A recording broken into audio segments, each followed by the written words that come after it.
Staroveké mesto Rím. Založili ho takmer pred 3000 rokov. 500 ročí bola Rímska ríša najmocnejšia na zemi. V jej srdci stojí neobyčajná stavba. Koloseum.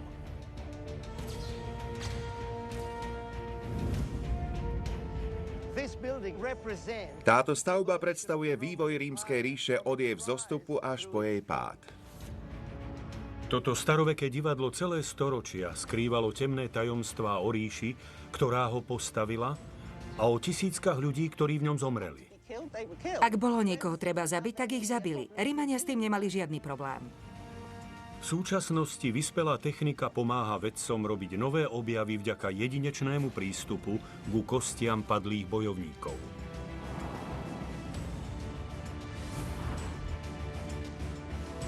Ako v tejto obrovskej aréne starovekí Rimania uvádzali magické predstavenia a vytvárali zábavu, ktorá dokázala vyslať odkaz Ríma do celej ríše.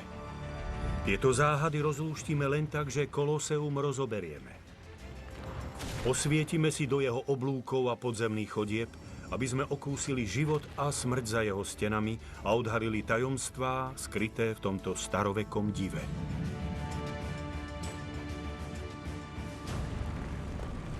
Dejiny pod lupou. Stratený svet Kolosea. Koloseum. Obrovský komplex v srdci starovekého Ríma. Bola to aréna smrti a mágie, silných predstavení, ktoré dokázali zachovať ríšu.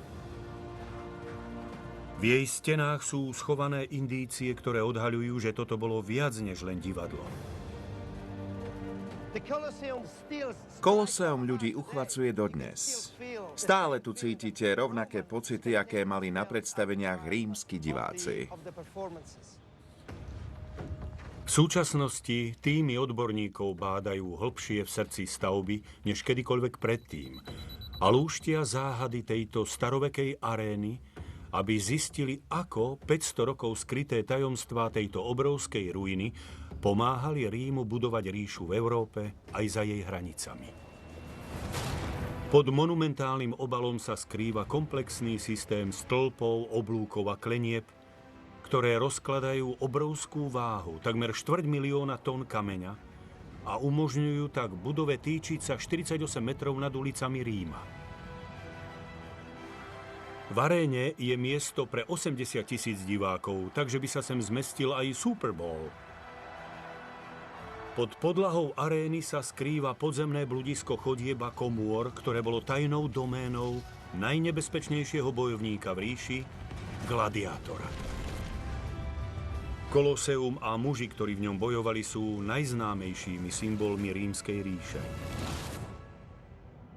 Aj dnes je Koloseum pôsobivá stavba, ale je možné, že jej najväčšie tajomstvo nespočíva v tom, ako ju postavili, ale prečo ju postavili na takom zvláštnom mieste. Geológ Guido Giordano túto neobyčajnú stavbu už roky študuje. Jeho teória je, že jej poloha nie je náhodná a dokonca môže vysvetľovať kľúčový moment vzostupu Rímskej ríše. Tam vzadu vidíte Koloseum a za ním obchodné centrum Ríma. Koloseum stálo uprostred vládnej štvrte starovekého Ríma. Pre arénu zábavy je to zvláštne umiestnenie. Tak prečo ho postavili práve tu? Guido si myslí, že odpoveď sa môže skrývať v parkoch, ktoré Koloseum obklopujú. Máme tu indície. Robia sa tu vykopávky a to, čo sa skrýva pod zemou, je niečo výnimočné.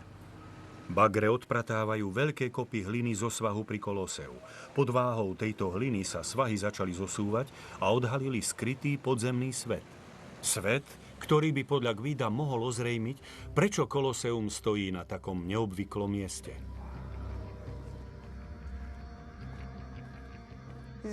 Je to tu veľkolepé. Pozrite sa na to. Všade sú fresky, krásne namaľované, krásne zachované. Je to neuveriteľné, ale pod kopcami, ktoré sa týčia pri Koloseu, je pochovaný obrovský opustený palác, ktorý bol 1400 rokov stratený. Tu máme korunu, tu zas orla. Krása týchto fresiek naznačuje, že to musela byť rezidencia veľmi dôležitého človeka. Ako je možné, že luxusný kráľovský palác skončil pochovaný pod Koloseom? Guido si myslí, že odpoveď sa skrýva v jeho čírej extravagancii. Toto musel byť vodopád, ktorý hnal vodu rovno do tohto potrubia, ktorým vodu hnali rovno doprostred miestnosti, kde vytriskla. Guido si myslí, že Koloseum postavili na mieste paláca, aby vyslali dôležitý odkaz verejnosti. Koloseum totiž v porovnaní s palácom vyzerá úplne inak. V Koloseu nebolo miesto na pôžitok pre jednotlivca. Bolo to miesto obrovských rozmerov a ambícií. Táto budova bola odkazom obyčajným Rimanom. Toto bol ich palác. Navrhnutý tak, aby si získal ich srdcia výmenou za zábavu. Pri jeho vchode kedysi stál kolos. Monumentálna socha, podľa ktorej stavba dostala svoje meno. Tento bronzový obor bol vyšší než socha slobody a zobrazoval Sola, boha slnka. Predtým však zobrazoval cisára.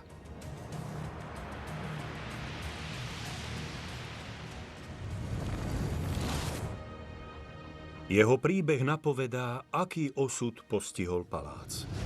Guido je presvedčený, že palác si dal postaviť cisár Nero, jeden z najnenávidenejších vládcov Ríma. Miestnosti paláca odhaľujú, ako veľmi ho ľudia nenávideli. Túto krásnu, obrovskú miestnosť niekto zasypal. Obyvatelia Ríma cisára Nera nenávideli a nakoniec ho doviedli k samovražde. Potom zničili jeho veľkolepý palác, ktorý si postavil na pôde, ktorú im ukradol. Pozemky zničil veľký požiar v Ríme v roku 64 nášho letopočtu. Lenže namiesto toho, aby Nero znovu vybudoval domy pre ľudí, postavil si palác pre seba. Mal v ňom aj obrovské umelé jazero a vlastnú sochu. Po Nerovej smrti dal jeho nástupca palác búrať, ale sochu zachoval. Pôdu vrátil ľudu, vypustil Nerovo jazero a postavil na jeho mieste amfiteáter, pred ktorý umiestnil obrovskú sochu prestrojenú za boha slnka Sola. Koloseum bolo darom pre Rimanov, malo vládcovi získať ich priazeň. Nový cisár Vespasián vedel, že ak chce zostať pri moci, musí ľudu dokázať, že nie je sebecký ako Nero. Nasledujúci cisár chcel Nera vymazať z pamäti. Palác je teraz pochovaný v tme. Po Nerových sebeckých excesoch bolo Koloseum znamením zmeny.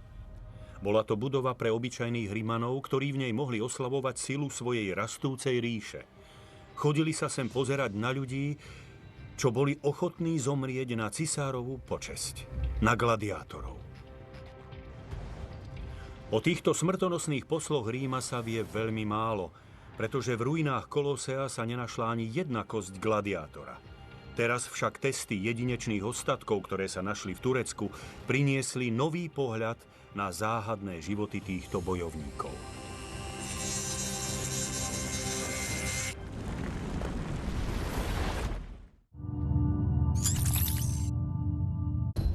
Rozdráždili naši představivost a dostali se na titulní stránky novin. Bigfoot je v rámci kryptozoologie taková roková hvězda. Teď však začíná hon. Mám skvělý nápad. Všichni odjedeme do Skotska a zkusíme tu příšeru najít sami. Legendy už nejsou v bezpečí. Nechtějí, aby je lidi našli. Nenechte si ujít klasický hon na příšery. Ve středu na Discovery Science. Já jsem Josh Gates a ve svém novém pořadu Legendární místa se spolu s vámi vydám na cestu po exotických místech naší planety. Ukážu vám ta nejzásadnější, Věříme tomu, že jsme součástí legendy. nejúchvatnější To je neuvěřitelné. a nejneuvěřitelnější místa na Zemi. Místa skutečně legendární. Legendární místa v neděli na Discovery Science.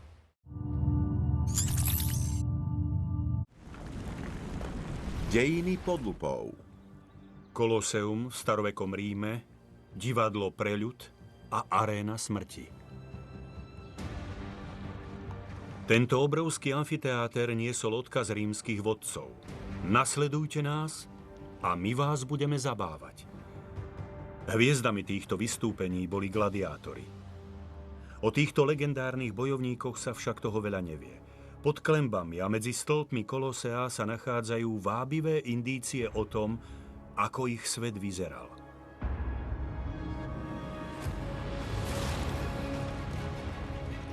Títo bojovníci boli najväčšou atrakciou v ríši. V aréne sa z nich stávali hviezdy skutočného divadla. Hlboko v bludisku tehlových stien pod Koloseom leží tajný vchod do ich záhadného sveta. Dvere do 55-metrového tunela, ktorý bojovníkov privádzal do arény. Pred 2000 rokmi by tunel spájal arénu so slávnou rímskou školou gladiátorov zvanou Ludus Magnus. Škola stála hneď vedľa Kolosea a slúžila ako výcvikové centrum pre najsilnejší nástroj rímskej propagandy, pre gladiátorov. Je tu však záhada.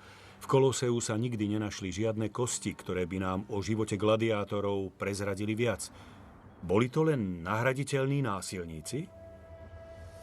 Fabián Kanc chce zistiť, čo boli títo bojovníci zač. Je to celkom dojímavé. Ako malý som samozrejme pozeral filmy o gladiátoroch a teraz držím v rukách lebku jedného z nich. Je to fascinujúce. Fabián objavil niečo neuveriteľné. Jediné kosti gladiátora, ktoré sa doposiaľ našli.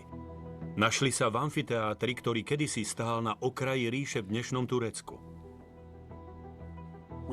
Máme tu dve lebky gladiátorov. Takéto lebky sú naozaj vzácne. Tieto 100% patrili gladiátorom. Tieto vzácne ostatky ponúkajú Fabiánovi jedinečnú príležitosť. Chce odhaliť nové tajomstvá života gladiátorov v starovekom Ríme.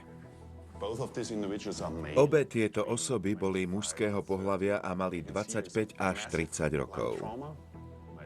Vidíte tu rozsiahle poranenie, ktoré mohlo vzniknúť zásahom dýky či trojzubca. Našli sme však aj veľa zahojených poranení, ako vidíme aj tu. Toto je veľmi pekne zahojené poranenie hlavy. Fabián si myslí, že táto zrastená lebka môže prezradiť viac o tom, ako sa k mužom ríša, ktorá ich využívala, správala. Na to musí vypíliť vzorku samotnej kosti. Vypílime kúsok zahojeného poranenia, aby sme zistili, ako ho liečili. Pod mikroskopom úlomok lebky prezradí niečo pozoruhodné. Toto je vzorka strednej časti zahojenej rany na lebke. Nevidno tu žiadne stopy po zápale. Ranu niekto profesionálne vyčistil a vybral z nej všetky malé úlomky kosti, ktoré v nej mohli byť.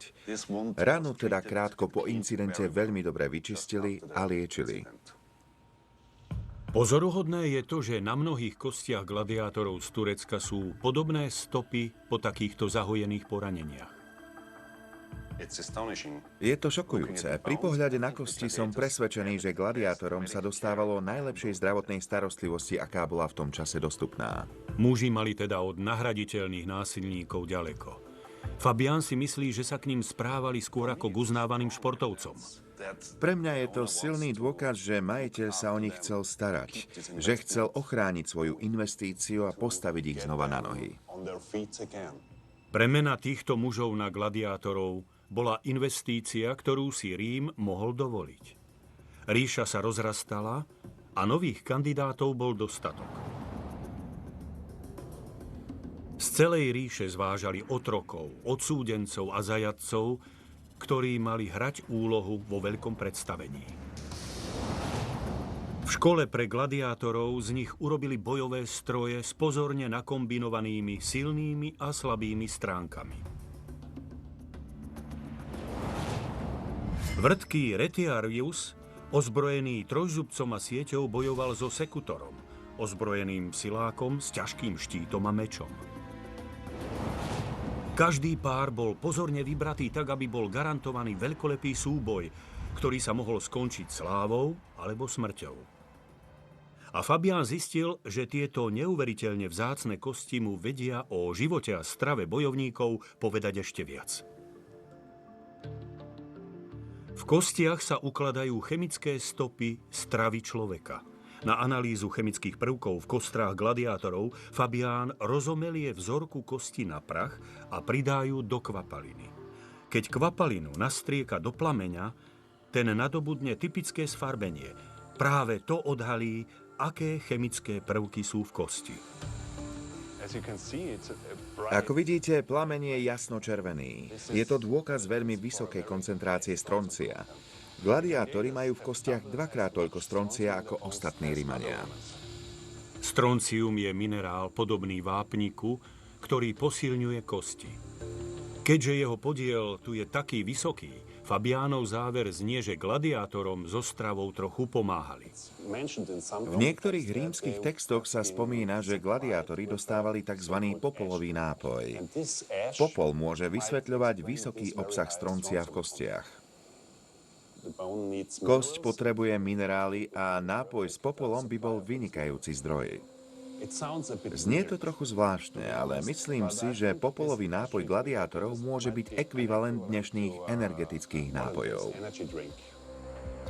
Gladiátori, ktorí bojovali v Koloseu, svoj život začínali ako vyvrheli rímskej spoločnosti, ale výcvik a starostlivosť z nich spravili elitné bojové stroje, ktoré niesli odkaz sily ríše.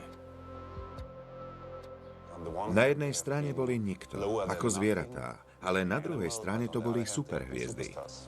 Títo noví hrdinovia z Kolosea robili predstavenia, ktoré predvádzali silu ríše a vzbudzovali v občanoch patriotizmus. Koloseum sa stalo najúspešnejšou marketingovou kampaňou Ríma. Hry však boli len jedna časť toho, čo Koloseum občanom, ktorí doň cestovali zo všetkých kútov krajiny, ponúkalo. Ako teda Koloseum pokračovalo vo vplyvňovaní ľudí, keď z arény odišli?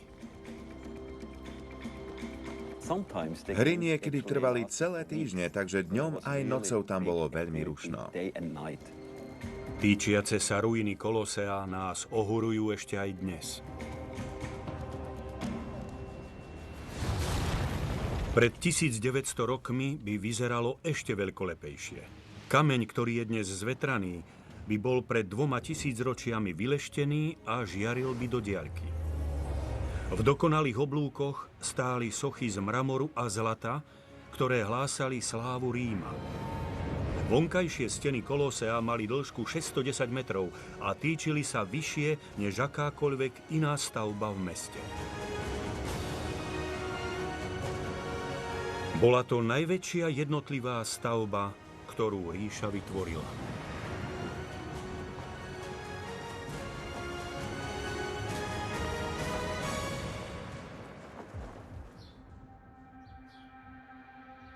V dnešnom Ríme z toho všetkého okrem stien zostalo len málo.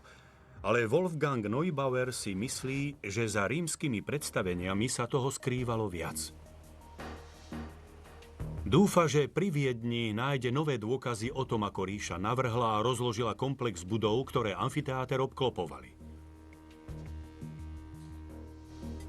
Na týchto lúkach ležia pozostatky záhadného strateného rímskeho mesta zvaného Carnuntum, vrátane jeho vlastného amfiteátra, ktorý bol postavený po vzore Kolosea.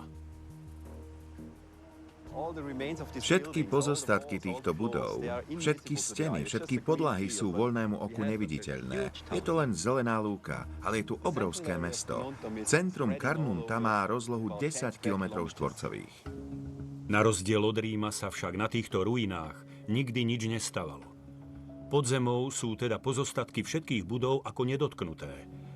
Toto mesto môže Wolfgangovi poskytnúť viac informácií o sieti budov okolo Kolosea a o úlohe, ktorú hrali. Skryté budovy hľadá pomocou georadaru. Je to zatiaľ najväčší prieskum rímskeho mesta. Všetko je zachované v zemi. Naša jediná úloha je zobraziť to tu na povrchu. Snímky odhaľujú množstvo budov, ktoré obklopujú samotný amfiteáter. Teraz tu môžeme zobraziť úplne novú štvrť Carnunta, ktorá je za mestom a je postavená v priamom spojení s amfiteátrom. Okolo amfiteátra vyrástla celá dedina, aby pohostila obrovské davy, ktoré sa tu schádzali, podobne ako na súčasných futbalových zápasoch a rovnako ako v Koloseu. Snímky tohto neviditeľného mesta tiež odhaľujú, že hviezdy hier, gladiátori, mali špeciálne privilégiá. Toto je prvá škola pre gladiátorov mimo Ríma, ktorú sme úplne preskúmali. Jasne tu vidíme rad niekoľkých malých izieb. Museli to byť celí pre gladiátorov. Tu máme miestnosti, ktoré sa mohli používať na poskytovanie zdravotnej starostlivosti, ale je tu aj veľká hala, kde gladiátori mohli spolu jedávať. Škola pre gladiátorov v Carnunte je absolútne jedinečná. Wolfgangova práca oživuje spletité detaily školy pre gladiátorov, ale jeho snímky odhaľujú aj to, akú úlohu hrali podniky, ktoré vyrástli okolo amfiteátra. Pozostatky odhaľujú celé mesto, ktoré, podobne ako Koloseum, usporadúvalo gladiátorské hry. Toto bol štvrtý najväčší amfiteáter v ríši. Bola tu celá sieť ulic. Hlavná cesta do mesta bola lemovaná pohostinstvami, stánkami so suvenírmi, obchodmi a podnikmi, ktoré sa starali o obrovské davy ľudí. Bolo tu dokonca aj ubytovanie pre gladiátorov s vykurovanou tréningovou halou, záhradou a s kúpeľmi. Títo gladiátori si užívali všetok komfort, aký si len mohli prijať.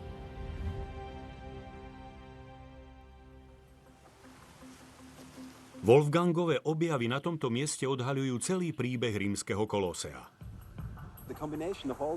Kombinácia všetkých týchto dát a snímok, ktoré sme získali, nám ponúka náhľad na deň predstavenia. Bolo to podujatie obrovských rozmerov. A po celej Európe kópie Kolosea ponúkali novým rímskym občanom podobné zážitky. Wolfgang našiel dôkazy o tovare, ktorý si verejnosť mohla kúpiť ako spomienku na deň strávený na hrách. Toto je úlomok malej olejovej lampy, ktorú ste si mohli kúpiť v deň vystúpenia ako suvenír. Zobrazuje dvoch bojujúcich gladiátorov. Viete si predstaviť tie obchodíky a stánky, ktoré ponúkali všemožné druhy suvenírov, z ktorých ste si mohli vyberať. A niektoré zo suvenírov sú súčasným očiam neuveriteľne známe. Máme tu sošku gladiátora. V deň hier sa predávala pred amfiteátrom, aby tak ľudia podporili svojho obľúbeného gladiátora. Samozrejme, je veľmi vzrušujúce, že máme vyobrazenia skutočných gladiátorov, ktorí v aréne bojovali o život. Gladiátori boli zbožňovaní a stali sa súčasťou veľkého podujatia v amfiteátri. Taký deň bol dôležitý pre celú spoločnosť. Je úžasné znova to všetko oživiť a vidieť, ako to fungovalo a na akej vysokej úrovni celý tento zábavný priemysel bol. Keďže to bolo také rozsiahle odvetvie, od hier záviselo živobytie mnohých ľudí tu aj v Ríme. Koloseum a amfiteátre, ktorého kopírovali, boli zdrojom životnej sily celej ríše. Nálezy v Carnunte naozaj zmenili naše predstavy o tom, ako sa organizovali gladiátorské hry v provinciách. Neboli to teda ľudia, ktorí cestovali po ríši. Nevozili sem gladiátorov odinakiaľ. Bola tu stabilná infraštruktúra a bol to veľký biznis. Z tohto obrovského biznisu povstali rovnako obrovské legendy o neuveriteľných podujatiach v Koloseu. Jedno z najväčších je dodnes opradené tajomstvom. Mohli v aréne usporadúvať veľké námorné bitky? A ako sa éra gladiátorov v najväčšej ríši na Zemi nakoniec skončila?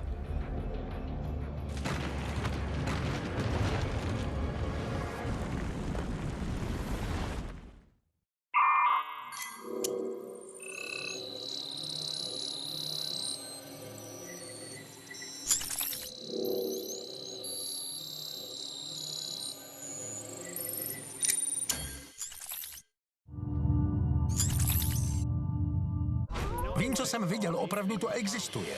Nevysvětlitelné záhady utajované spoustu let. V té vodě něco je.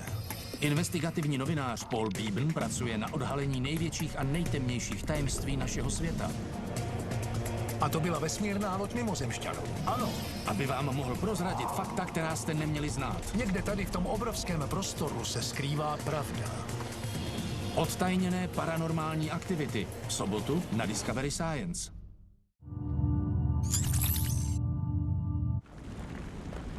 Dejiny pod lupou. Koloseum, stredobod rozsiahleho priemyslu, propagandy a zábavy. Starovekí Rimania sem chodili po tisícoch, aby mohli žasnúť nad najlegendárnejšími hviezdami v ríši, gladiátormi. Jedna z legend o Koloseu je však stále opradená tajomstvom. Naozaj sa v aréne odohrávali veľké námorné bitky? Koloseum bolo najväčšou pýchou Rimanov, takže si myslím, že nie je nepravdepodobné, že by sa v ňom naozaj také predstavenia odohrávali. Ako by v tomto štadióne mohli plávať bojové lode? Hneď vedľa Kolosea je skrytá indícia. Meter široký tunel, ktorý vedie po podsteny.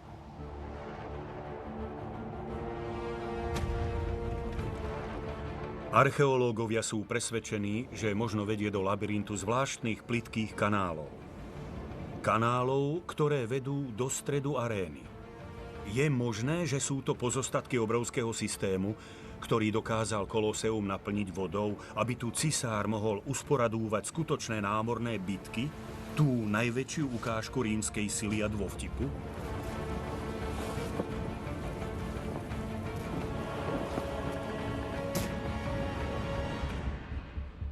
Legenda o námorných bitkách v Koloseu pochádza z jediného starovekého textu. Ten opisuje, ako sa aréna za niekoľko hodín naplnila vodou. Ako by to bolo možné? Vysoko v horách pri Ríme sa odpoveď na túto otázku snaží zistiť Valery Higginsová. Začína pri jednom z najznámejších rímskych akvaduktov Aqua Claudia. Je to najväčší z 11 obrovských vodovodov, ktoré privádzali vodu do starovekého mesta. Chceme vedieť, koľko vody cezeň mohlo pretekať. Chceme vedieť, ako Rím zásoboval vodou. Aké ťažké bolo pre Rimanov naplniť ňou arénu.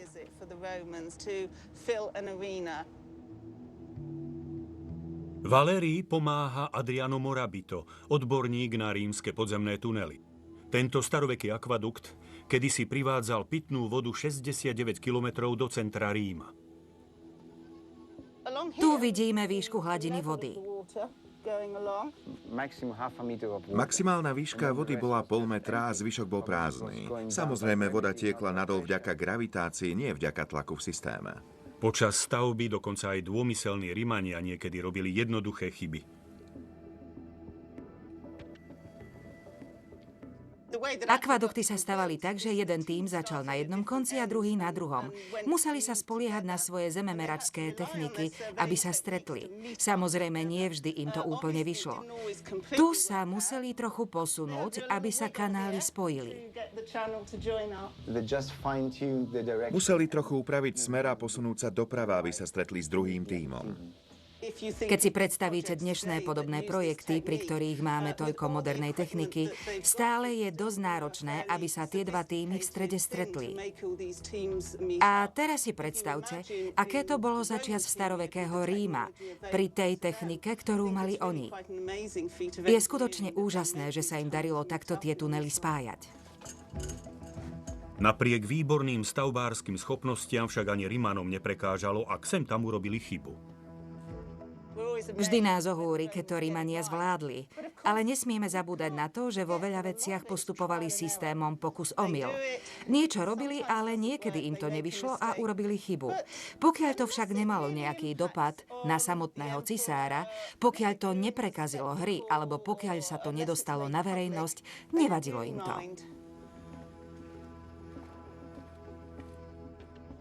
Valérii chce zistiť, či mohol tento akvadukt do mesta privádzať dosť vody na to, aby Koloseum naplnil už za niekoľko hodín. Odmeriame výšku akvaduktu tu a potom aj na inom mieste, aby sme mohli vypočítať jeho spád. Spád podlahy tunela im pomôže vypočítať, ako rýchlo voda do Ríma tiekla. Tu je to 110 a tam 87, takže na 9 metroch máme rozdiel 23 cm. Zistili však, že spád bol veľmi pozvoľný, len 1:40. Nechceli, aby bol spád príliš strmý, pretože voda, ktorá tečie príliš rýchlo, by spôsobila eróziu stavby.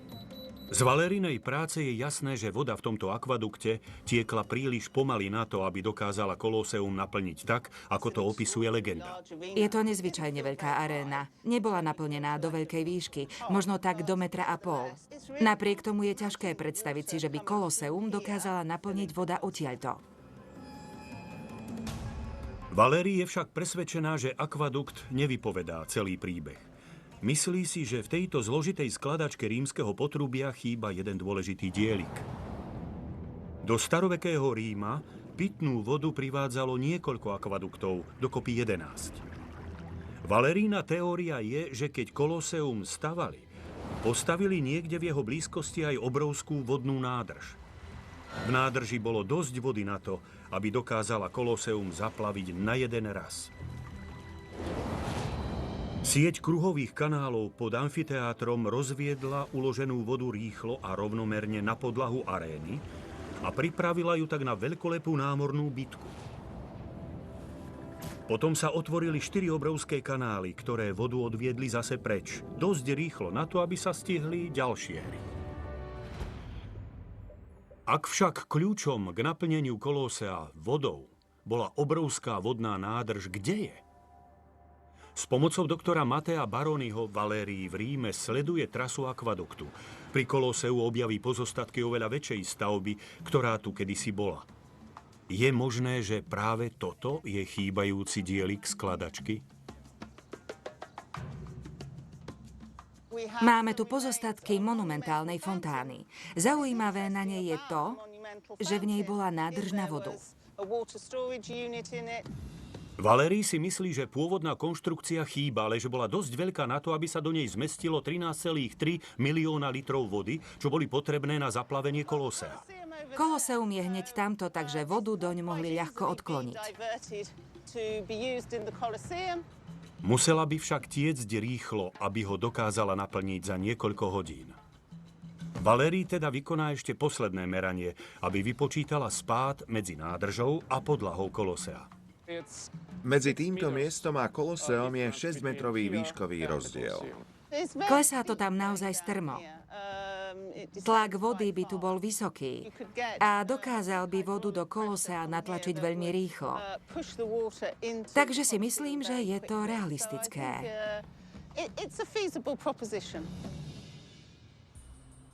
Vďaka dômyselnosti rímskych vodohospodárov Kolóseum usporadúvalo divadlo, ktoré sa stalo legendárnym po celej rastúcej ríši. Námorné bitky sa však nedali zahrať v každom amfiteátri. Ako ríša uchvátila svojich obyvateľov bez nich?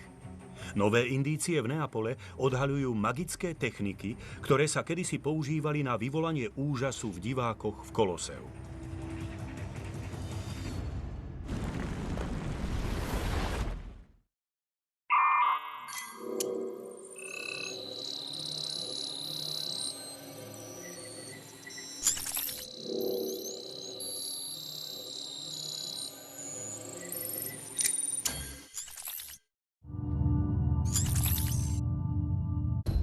Rozdráždili naši představivost a dostali se na titulní stránky novin. Bigfoot je v rámci kryptozoologie taková roková hvězda. Teď však začíná hon. Mám skvělý nápad. Všichni odjedeme do Skotska a zkusíme tu příšeru najít sami. Legendy už nejsou v bezpečí. Nechtějí, aby je lidi našli. Nenechte si ujít klasický hon na příšery. Ve středu na Discovery Science.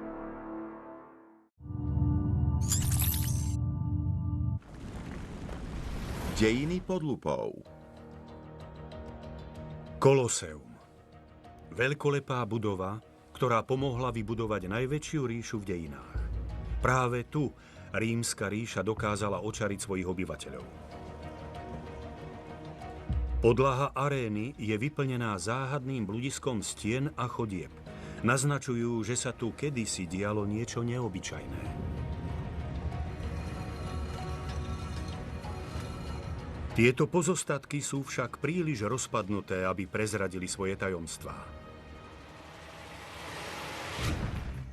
Heinz Beste prišiel do amfiteátra v Capui, ktorý bol podobnou arénou ako Koloseum. Je presvedčený, že sa tu zachovali dôkazy o tom, že Rimania dokázali zariadiť, aby sa v aréne z ničoho nič objavili exotické zvieratá, ako levy a tigre. V celom rímskom svete máme len 2 ďalšie budovy ako táto. Teraz sme v Hypogeu, čo znamená podzemie. Na týchto podzemných múroch sú stopy, ktoré Heinzovi napovedajú, ako ríša očarila svoje obecenstvá predstaveniami, ktoré mali za úlohu ukázať silu Ríma. Netrvá dlho a Heinz na tehlách začína pozorovať charakteristické stopy. Vďaka týmto stopám na stenách to vieme rozlúsknuť. Získame vysvetlenie toho, čo sa tu dialo. Tieto malé diery v múroch sú pre Heinza dôležitými indíciami. Prezrádzajú, že šachty a stĺpy podopierali zložité divadelné stroje, výťahy, padacie dvere a rampy. Tu bol vsadený výťah. Vidíme tu stopy 4 stĺpov. Tieto divadelné stroje boli kľúčom k neuveriteľným predstaveniam v aréne. Heinz dokonca objavil niečo, čo považuje za navijak, ktorým sa jeden z výťahov vyťahoval nahor.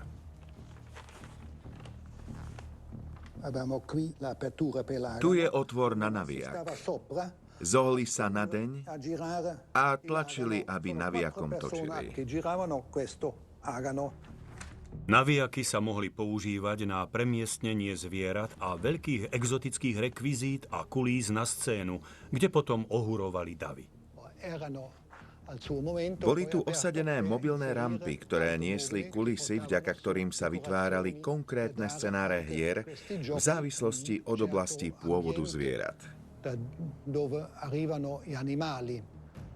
Kulisy ako stromy a skaly pre medvede, duny a palmy pre levy, leopardy a tigre. A myslí si, že nové indície odhaľujú veľkosť týchto strojov a to, ako Rimania dokázali do arény zodvihnúť obrovské divé zvieratá. Pod podlahou arény a v hustej spleti betónových šácht stavitelia v každej komore vybudovali zložité drevené výťahy, ktoré nebezpečné zvery vytiahli do arény.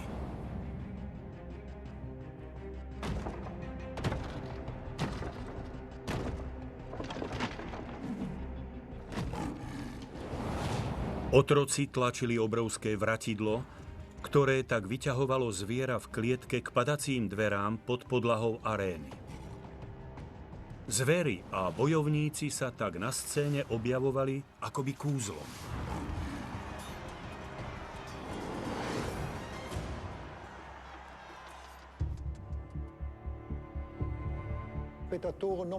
Obecenstvo zviera nevidelo vopred. Zbadalo ho len vtedy, keď už bolo v aréne. Tento podzemný labyrint bol rozpálenou otrokárňou, ktorá udržiavala arénu v chode a v tých dobách vyzeral úplne inak než dnes. Bol tu veľký hluk a zápach. Prichádzal sem hluk z arény, keď diváci kričali, pískali či tlieskali. Pod arénou muselo všetko bežať ako hodinky, lebo tu, rovnako ako v Koloseu, bola prípustná len dokonalá show.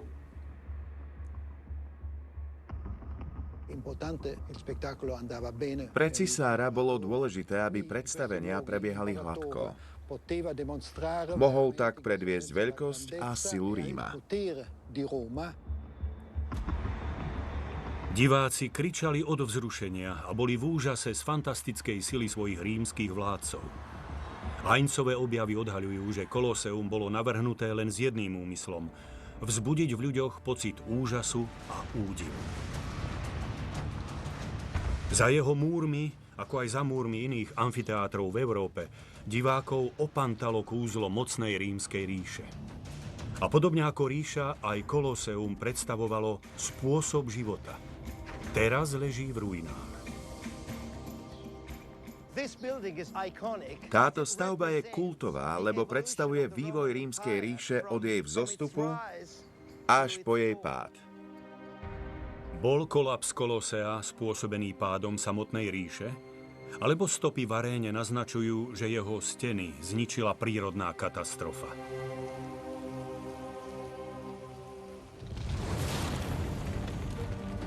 Pod 250 000 tón muriva ležia skutočne kolosálne základy. Gigantický kruh s obvodom vyše 800 metrov, šírkou 30 metrov a hĺbkou 12 metrov je postavený z najpevnejšieho rímskeho betónu. Ale odborníci sú presvedčení, že nebol pevný dosť a že v ňom preto vznikli trhliny, ktoré základy rozdelili na poli a poškodili stabilitu budovy, ktorá na nich stála. Čo však takéto trhliny mohlo spôsobiť? Ako je možné, že najlepší stavitelia v ríši urobili chybu, ktorá nakoniec viedla k zrúteniu obrovského múra arény? Geológ Guido Giordano krajinu okolo Kolósea skúma už niekoľko rokov. Myslí si, že praskliny v základoch Kolósea vysvetľujú, čo spôsobilo jeho zrútenie.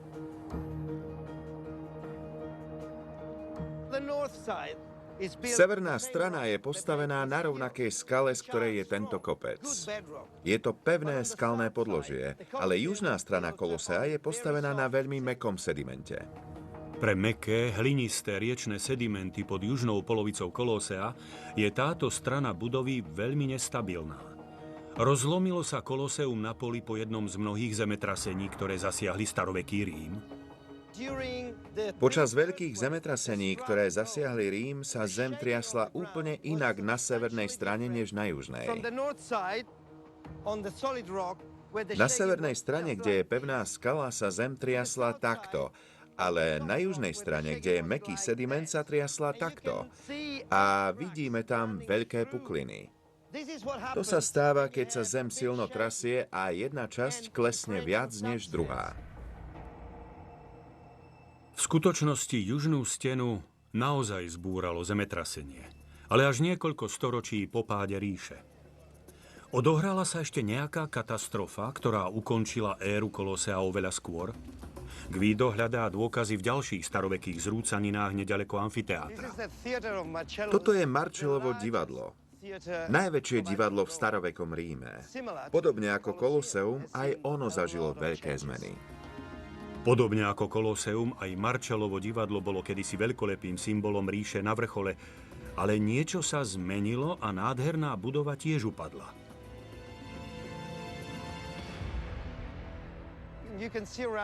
Vidíte, že je tu veľa roztrúsených skál. Tieto diery tu zostali po kovových sponách, ktorými Rimania spájali travertínové panely, aby stavbe dodali stabilitu. Tieto spony patrili medzi prvé veci, ktoré ľudia z monumentu ukradli. Napriek tomu, že divadlo aj Kolóseum boli 300 rokov srdcom zábavného priemyslu v Ríme, Guido je presvedčený, že obe budovy postihol náhly zvrat osudu. Keď sa pozriete hore, všimnete si, že tam stoja byty. Je jasné, že tie neboli súčasťou pôvodnej stavby divadla. Vybudovali ich neskôr ako náhradu za hornú časť divadla, ktorá sa zrútila, keď toto krásne divadlo zostalo postupne opustené. Guido si myslí, že divadlo zostalo opustené po rozhodnutí presunúť moc a bohatstvo preč z Ríma. Na nedalekom starovekom moste Guido nachádza ďalšie indície o osude divadla. Pozrite sa na tieto vrstvy. Panely, z ktorých sú postavené stĺpy divadla len 500 metrov odtiaľto, sú pozoruhodne podobné. Keď vezmeme do úvahy, aké množstvo materiálu bolo potrebné na stavbu mosta, vieme si predstaviť, že panely v skutočnosti pochádzajú z 3. poschodia divadla, ktoré teraz chýba. Bohatstvo ríše upadalo a prepichové veci, divadlo a zábavu bolo treba obetovať na základnú údržbu budov. Ľudia už neboli dosť bohatí, aby chodili do divadla či na iné predstavenia. Stavby, ktoré slúžili na zábavu, napríklad Koloseum, začali upadať, chátrať a postupne sa rúcali. Začínali sa objavovať praskliny aj v samotnej ríši a Koloseum zostalo opustené. A tým sa skončila zlatá éra gladiátorov. Tieto kamene sú svedkami veľmi spletitej a dlhej histórie.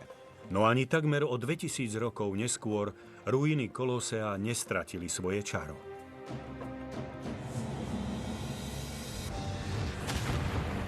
Koloseum vzniklo, aby vymazalo spomienku na sebeckého cisára. Bolo navrhnuté tak, aby zabavilo ľud a podporilo vzostup ríše. Jeho skryté tajomstvá nás uchvacujú ešte dnes a pripomínajú nám, že rímska ríša bola skutočne najväčšou na zemi.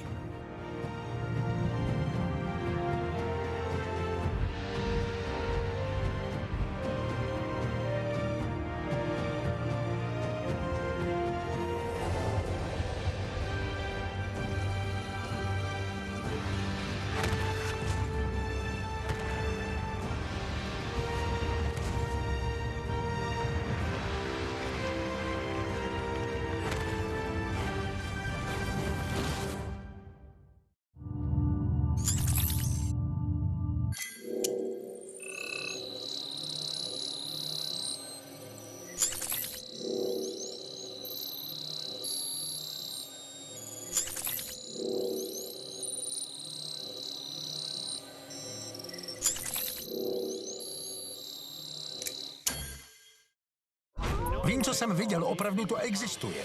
Nevysvětlitelné záhady utajované spoustu let. V té vodě něco je. Investigativní novinář Paul Beeben pracuje na odhalení největších a nejtemnějších tajemství našeho světa. A to byla vesmírná loď mimozemšťanů. Ano, Aby vám mohl prozradit fakta, která jste neměli znát. někde tady v tom obrovském prostoru se skrývá pravda. Odtajněné paranormální aktivity. V sobotu na Discovery Science.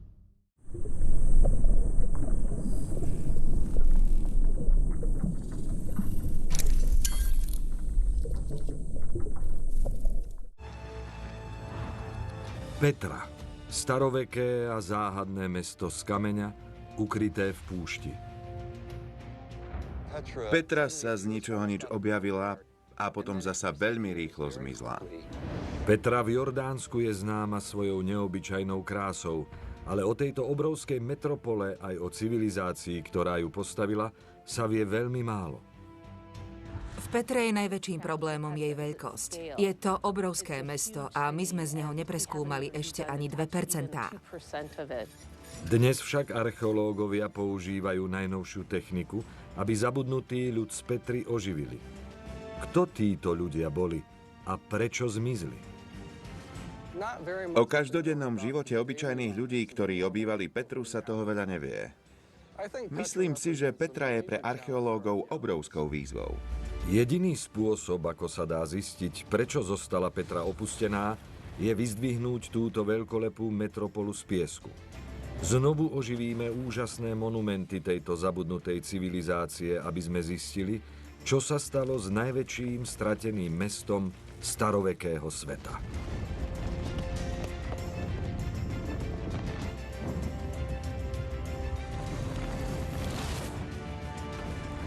Dejiny pod lupou. Stratené mesto v púšti. Na okraji arabskej púšte stoja trosky zabudnutej metropoly, Petry, jedného z najväčších miest starovekého sveta.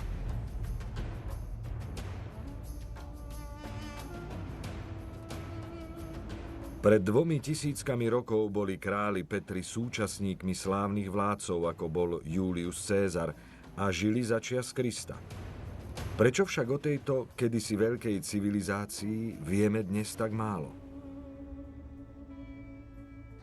Petra bola jedno z najväčších medzinárodných miest starovekého sveta. Je to mesto, ktoré bolo do veľkej miery vytesané z pieskovca.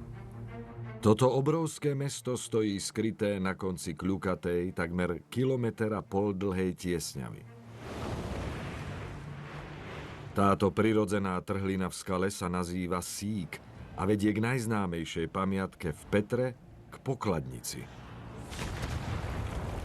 Táto detailne prepracovaná hrobka je vytesaná hlboko do skaly a miliónom ľudí je známa z filmov o Indianovi Jonesovi. Jej fasáda je však len náznak toho, čo sa tu skrýva. Hĺbšie smerom k centru mesta sú v skalách vytesané desiatky ďalších hrobiek spolu s divadlom pre vyše 8 000 ľudí. Ako dokázala civilizácia získať takú moc, že sa jej podarilo vytvoriť toľko pozoruhodných stavieb, no zároveň po sebe zanechať tak málo o sebe samotnej? Prví bádatelia, ktorí na Petru narazili, objavili mesto, ktoré sa nepodobalo na žiadne iné, aké dovtedy videli. Bludisko jaskýň a úchvatnej architektúry. Je to stratené hlavné mesto starovekého nomádskeho kmeňa, zvaného Nabatejovci. Archeológ Glenn Corbett zisťuje, prečo toto jedinečné mesto postavili. Z tohto starovekého mesta sa zatiaľ objavilo len veľmi málo, takže pre archeológov je to skutočná výzva. Glenn je na ceste do slávnej pokladnice v Petre. Myslí si, že v jej pozoruhodnej architektúre sa skrýva indícia k pôvodu mesta. Táto pamiatka je posiata prvkami z rôznych kultúr, ktoré by nemali mať nič spoločné. Pokladnica v Petre je krásna, ale mätúca stavba. Na korinských stĺpoch s bojovníkmi ozbrojenými sekerou a orlami gréckeho boha Dia sedia gryfy.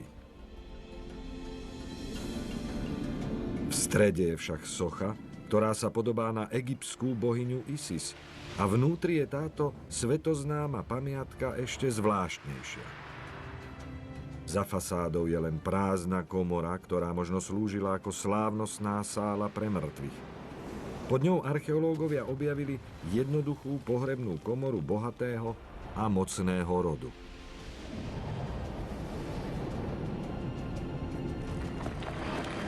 Môže teda zvláštna podoba týchto monumentov odhaliť, prečo bolo takéto mesto vôbec postavené?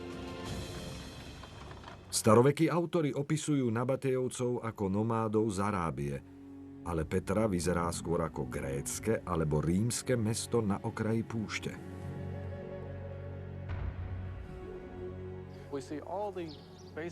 Vidíme tu všetky základné prvky klasickej grécko-rímskej architektúry. Vidíme stĺpy, hlavice s kvetinovými motívmi, ozdobné vlisy. Vidíme tu rozpadnutý frontón, v strede za stolos a medzi všetkými týmito architektonickými prvkami nachádzame bohov a bohyne a mytologické postavy, ktoré by úprimne priemernému Nabatejovcovi veľa nehovorili. Glenn je však presvedčený, že pamiatky v Petre majú skrytý význam, ktorý odhalí, kto Nabatejovci vlastne boli a prečo toto mesto postavili.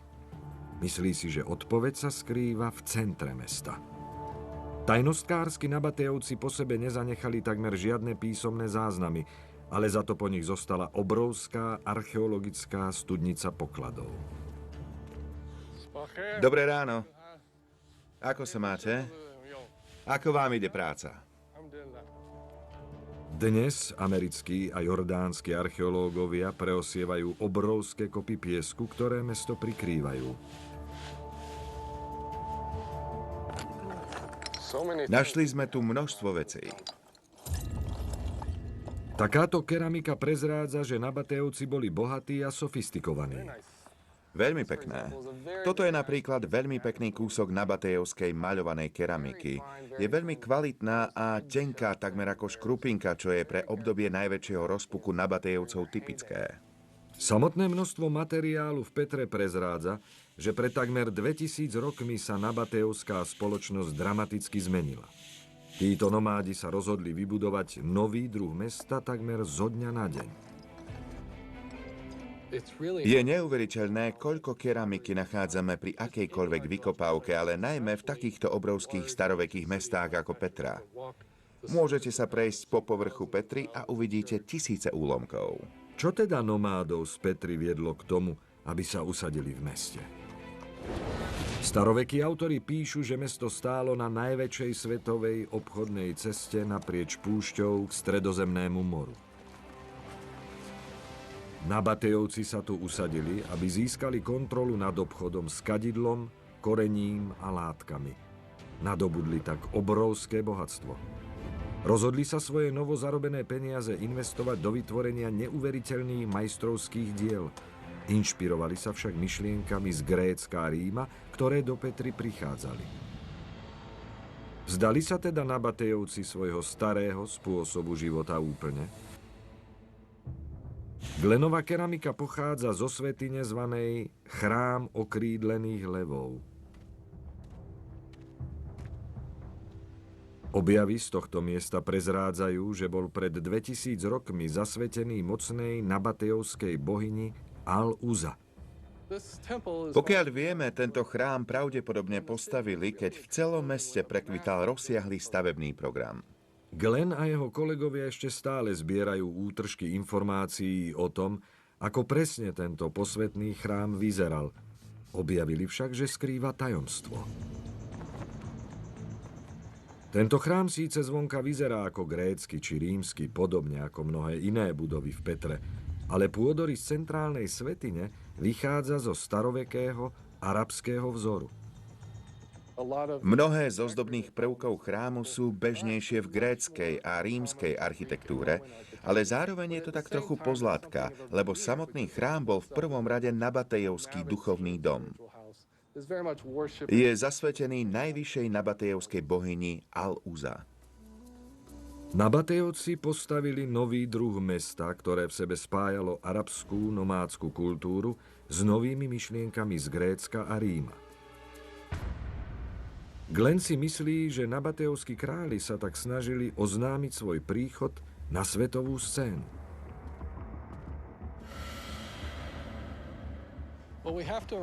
Musíme mať na pamäti, že keď Nabatejovci toto mesto v 1. storočí pred našim letopočtom a v 1. storočí nášho letopočtu stavali, mali významné postavenie v ekonomike a v obchode karaván. Aby získali významné postavenie na medzinárodnej scéne, na ktorej pôsobili Herodes, Cézar, Antónius či Kleopatra, museli sa prezentovať ako ich rovnocenní partneri. Petra povstala z púšte ako symbol novej, mocnej civilizácie. Je tu však jedna záhada.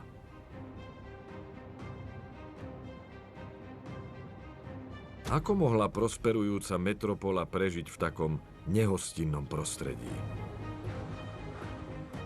Archeológovia si myslia, že odpoveďou je najvzácnejšia komodita na púšti – voda. Dokážu nové objavy odhaliť, ako obyvatelia Petry tento vyprahnutý a prašný svet premenili na ohromujúcu rajskú záhradu?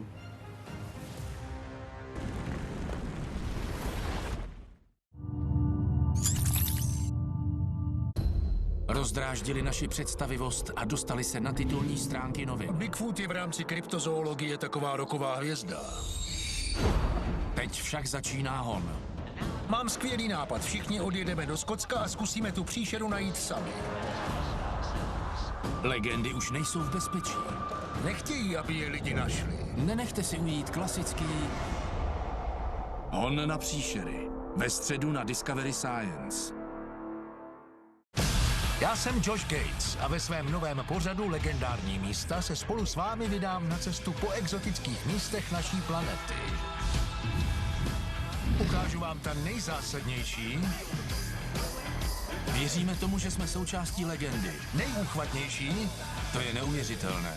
a nejneuvěřitelnější místa na Zemi. Místa skutečně legendární. Legendární místa v neděli na Discovery Science. Dejiny pod lupou. Jordánska Petra je staroveké a nádherné mesto. Na svojom vrchole kontrolovala jednu z najbohatších obchodných ciest v starovekom svete. Čo však mestu umožnilo prežiť na okraji púšte? Archeológ David Graff skúma, ako Nabateovci ovládli svoje prostredie.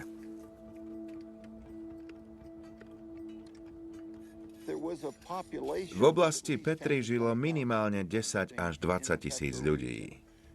Mali životné potreby, ktoré bolo treba naplniť. Je to však veľa ľudí. David si myslí, že tajomstvo úspechu Petry spočívalo v jedinečnej schopnosti Nabateovcov získavať vodu zo sveta okolo seba. Okolo Petry sú roztrúsené kaňony podobné síku. Sú to prirodzené vodné kanály, ktoré si Nabateovci upravili. Pozdĺž tejto kľukatej tiesňavy sa tiahne sotva viditeľný vodovod, až kým neprejde popod vyblednutú rezbu. Pred 2000 rokmi tieto obrovské sochy predstavovali ťavy, ktoré viedol kupec cestou za obchodom. Tieto vodovody privádzali sladkú vodu do centra. Ako je však možné, že v nich bolo dosť vody pre celé mesto, v ktorom bývali desiatky tisíc ľudí?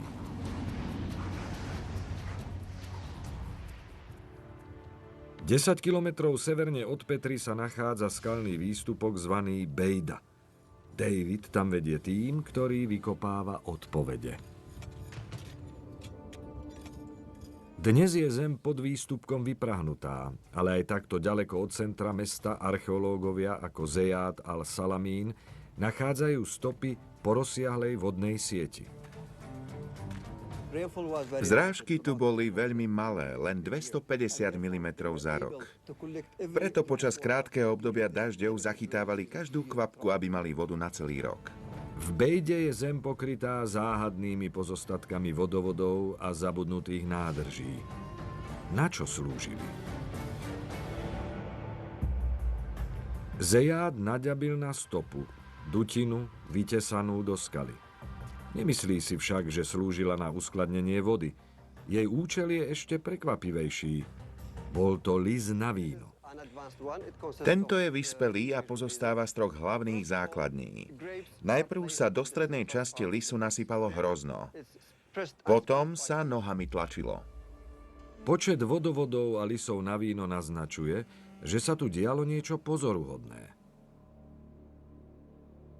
Davidov tím skúma ďalší zvláštny prvok, ktorý sa nachádza nedaleko. Pri vykopávkach pri tejto skale odkryli múr.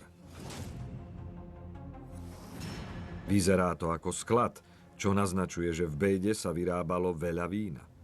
David si myslí, že je na čase zabudnúť na staré predstavy o týchto dôvtipných ľuďoch.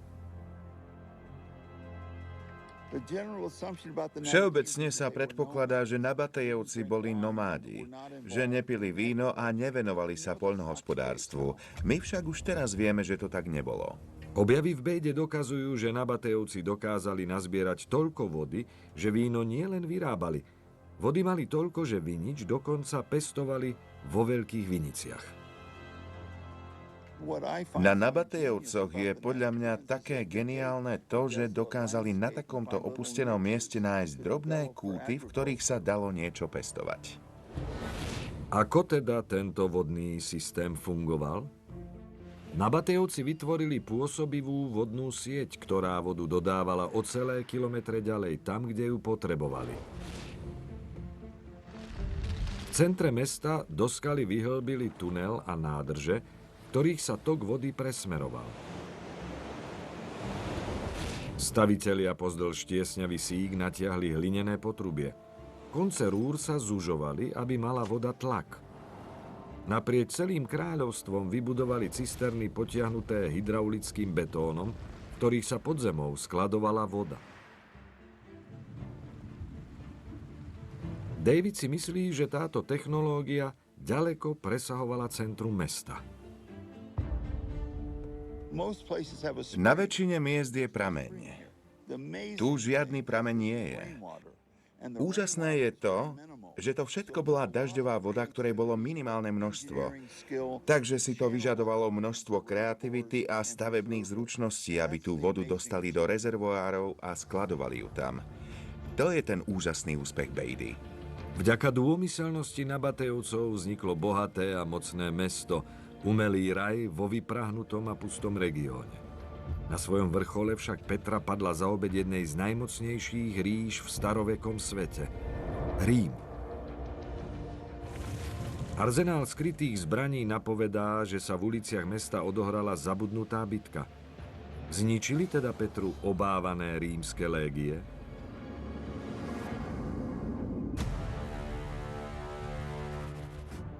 Rím pohltil Nabatejovcov do svojej obrovskej ríše a chválil sa tým, že ich mesto získal, nie dobil. Naozaj však obyvatelia Petry privítali rímsku nadvládu s otvorenou náručou? Archeológ Tom Parker si myslí, že túto verziu dejín by sme mali prepísať. Celé roky bol vedecký konsenzus taký, že to bola relatívne pokojná udalosť, ale objavuje sa čoraz viac dôkazov o tom, že prevzatie moci sprevádzalo značné násilie. Vzdorovala teda Petra rímskej nadvláde? Tom je presvedčený, že vo veľkom chráme sa skrýva možná indícia. Hlboko v ruinách tejto kolosálnej stavby archeológovia objavili niečo prekvapivé. Hneď pri hlavnom vchode sa našli stovky kamenných striel, každá z nich veľkosti menšej futbalovej lopty. Medzi nimi bolo aj 162 železných šípov. Tieto zbrane sem niekto ukryl pred tisíckami rokov. Čo robí vojenské vybavenie v jednej z najväčších civilných budov v Petre a komu patrilo?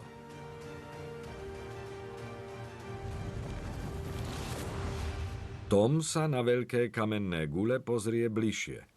Sú to typické zbrane, ktoré používali rímski vojaci. Za mnou je zásoba stovky kamenných gúľ, ktoré vrhali katapultmi alebo možno aj ručne. Neexistujú žiadne staroveké záznamy, ktoré by hovorili o násilnom dobití, ale Tom si myslí, že Rimania boli určite pripravení na vojnu. Vieme, že Rimania boli pripravení na vážny odpor, lebo zhromaždili početné sily z 3 rôznych provincií. Napriek tomu si však Tom nie je istý, že tieto strely skutočne patrili Rimanom. O rímskej armáde toho vieme veľa. Bola do veľkej miery štandardizovaná a máme obrovské množstvo dôkazov zo všetkých kútov ríše. Naproti tomu o Nabatejovskej armáde nevieme v podstate nič. Archeológovia si myslia, že nabatejovskí vojaci pravdepodobne bojovali po väčšine buď ako pechota, vyzbrojená kopijami, alebo ako kavaléria a boli vynikajúci lukostrelci. Na obranu svojho mesta stavali jednoduché strážne veže, ktoré pozorne rozmiestnili tak, aby votrelcov odhalili dosť skoro. Na druhej strane vieme, že Rimania mali vyspelé obliehacie zbrane, obrovské balisty a katapulty, ktoré dokázali kamenné strely vystreliť do vzdialenosti vyše 300 metrov. Kým však Rimania Petru dobili, z času na čas spoločne s Nabatejovcami bojovali bok po boku proti spoločným nepriateľom. Je teda možné, že Nabatejovci tieto rímske zbrane skopírovali alebo ukradli? Tom si myslí, že strely patrili Nabatejovcom. Najpravdepodobnejší scenár je, že Nabatejovci si tu vytvorili sklad zbraní. Gule sa našli v zóne, ktorá vyzerá ako deštrukčná. Zdá sa, že niektoré z dverí boli zablokované. To je v tomto kontexte dosť prekvapivé, lebo toto vôbec nie je vojenská budova. Sme v centre mesta. Objav týchto kamenných gúľ naznačuje posledný zúfalý odpor pri vchode do veľkého chrámu. Tom si predstavuje, ako ich Nabatejovci hádzali na útočiacich rímskych legionárov. Rimania sa pravdepodobne snažili výjsť po schodoch a boli pod paľbou. Mali však formáciu zvanú testudo, teda korytnačka, pri ktorej poprekrývali podlhovasté štíty nad svojimi hlavami. To im mohlo pomôcť odraziť niektoré z gúľ aj zo šípov. Zdá sa však, že boje sa rozšírili aj za veľký chrám. Aj ďalšie budovy na hlavnej ulici majú jazvy po násilnom dobývaní.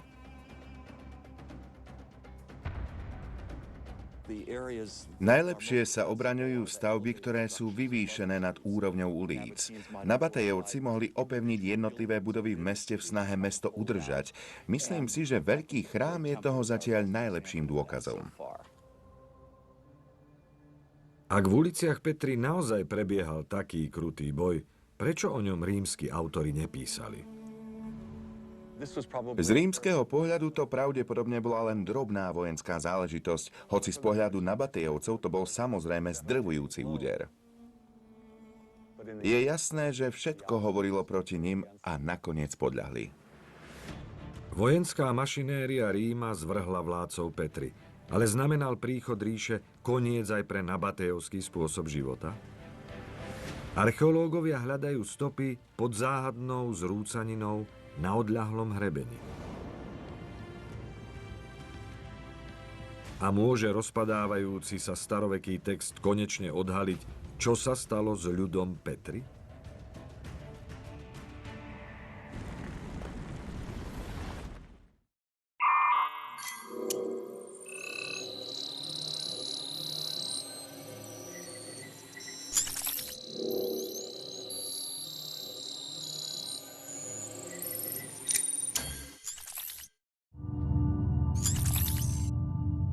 While watching media, children might see things that are frightening. Things that might cause aggression. Or things you might not want them to imitate.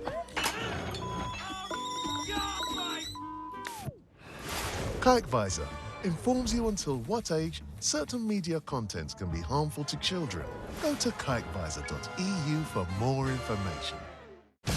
Já jsem Josh Gates a ve svém novém pořadu Legendární místa se spolu s vámi vydám na cestu po exotických místech naší planety. Ukážu vám ta nejzásadnější, Věříme tomu, že jsme součástí legendy. nejúchvatnější, To je neuvěřitelné. a nejneuvěřitelnější místa na Zemi. Místa skutečně legendární. Legendární místa v neděli na Discovery Science.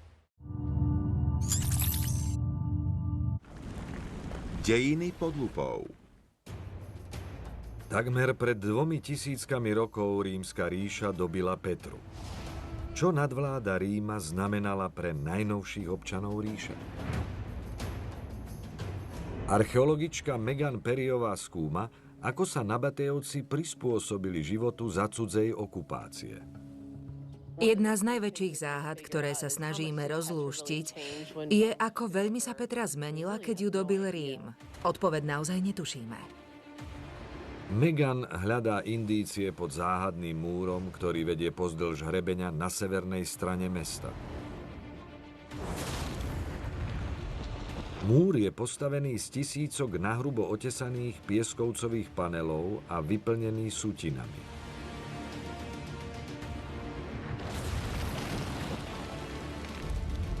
Archeológovia zistili, že jeho základy boli postavené vtedy, keď prišli Rimania.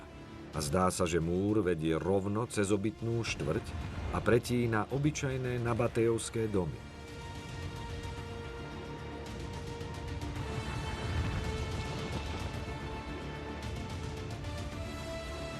Čo nám teda zvláštna konštrukcia múra hovorí o živote v rímskej Petre? Meganina prvá úloha je pokúsiť sa zistiť, kto tento múr postavil. Použije pritom inovatívnu techniku laserového skenovania. Laserový skener vyšle laserový lúč, ktorý sa odrazí späť. Je to takmer ako odraz v zrkadle. Jej tím s extrémnou presnosťou naskenoval celý múr. Jedna z vecí, ktoré tu vidíme, je to, že múr je vlastne taký myšmaž rôznych typov kameňa, ktoré si stavitelia požičali z rôznych miest v meste z iných stavieb. Tu vidíte, ako nekvalitne je postavený. Toto je stena domu, ktorú zakomponovali do mestského múra. A tu vidíte, že namiesto toho, aby múr stavbu pretínal, vlastne ju zakomponoval do seba. Je teda postavený dosť nedbalo.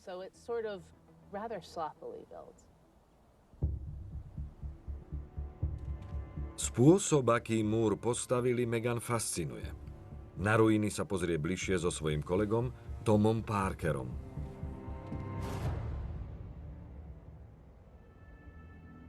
Toto tu vytrča.